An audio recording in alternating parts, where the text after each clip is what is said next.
NC State obviously, closer, down to the wire game, lower scoring game, and this time you guys offensively kind of more on the flow. What do you think was the difference, and what do you think was the kind of the adjustments and changes? Our defense and our rebounding. I thought our defense was really good, especially off of ball screens. We stayed with their shooters. We didn't allow lanes to get to the basket. The first time that we played, they were scoring at will in the paint. And then the biggest reason is the rebounding. We out-rebounded them by, I think it's 19.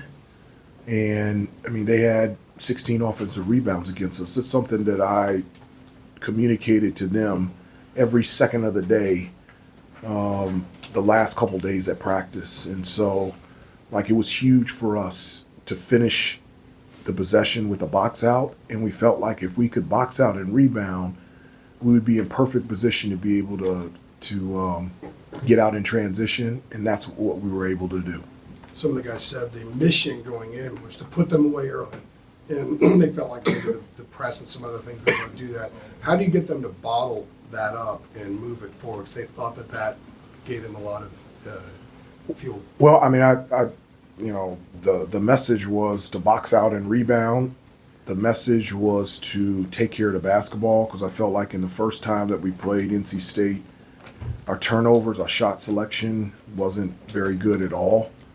And so those are things that we wanted to clean up. We wanted to be better defensively. Obviously, we wanted to do a better job in terms of rebounding and then taking care of the basketball. And then something else that I think we did the best, I don't know statistically, but we finally had the 3, 4, and 5 get to the offensive glass. We got second chance opportunities, and just the activity level of giving us more cracks offensively to be able to score. Drake, Jay Witt, Vin, all of them. It was really good. Our most second chance points since the first game of the year. We had 22 against Elon, 21 tonight. That's awesome. Hubert, what do you like about what the press seems to give you guys when you put it on in certain spots of these games? I do. I think it does two things. Three things. One, you're right, the energy level picks up. I think 2, it creates turnovers. And then 3, it speeds a team up. And so I think we created maybe 3 or 4 turnovers off that press, but that doesn't account for the times where they took a quick shot. Yeah. And then we were able to get the rebound and be able to go. And so I like it more at times with certain individuals out there on the floor, so I'm always thinking about that as well. But it's something that's just really been good for us, and it's something that we're going to use every game. It was obviously an unusual situation with the crowd and the storm and all that, but what did you feel the energy from the crowd brought you guys? No, I felt it, and the players after the game felt it as well. The energy in the Smith Center was a huge determining factor of our energy out there on the floor.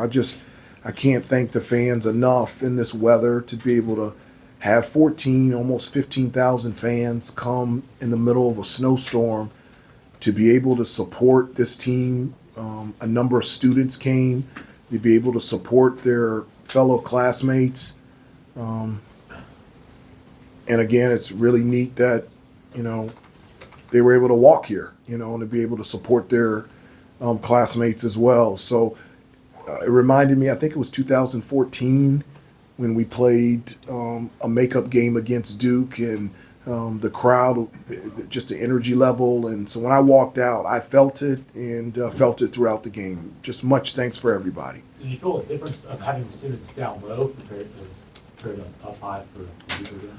Well, I just felt like the energy, it was just loud from the start, and it, I felt it, the players felt it, and it really did make a difference for them, and they showed it.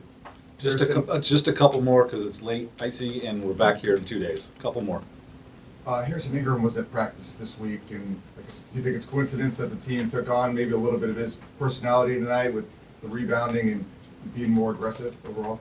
Well, it was great having him back. I told him the only bad part about Harrison is that I just had an opportunity to coach him 1 year. And so it was great to have him here the last couple days at practice, just to be around the guys, but even just more importantly, just being able to spend time with him. He's such an unbelievable person, and what a blessing it was to be able to coach him last year. And he's doing great things with the Spurs right now.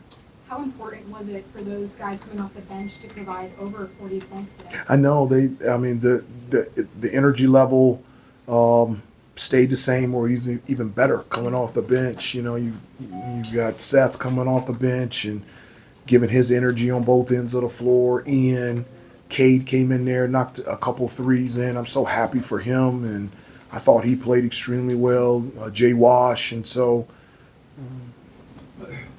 everybody was smiling in the locker room after the game, and so that puts a smile on my face. Hubert, do you? I think this is the second time in a row you guys have led wire to wire in a game. Do you feel like this team is kind of turning the corner? What have you seen over the last week or so with these guys?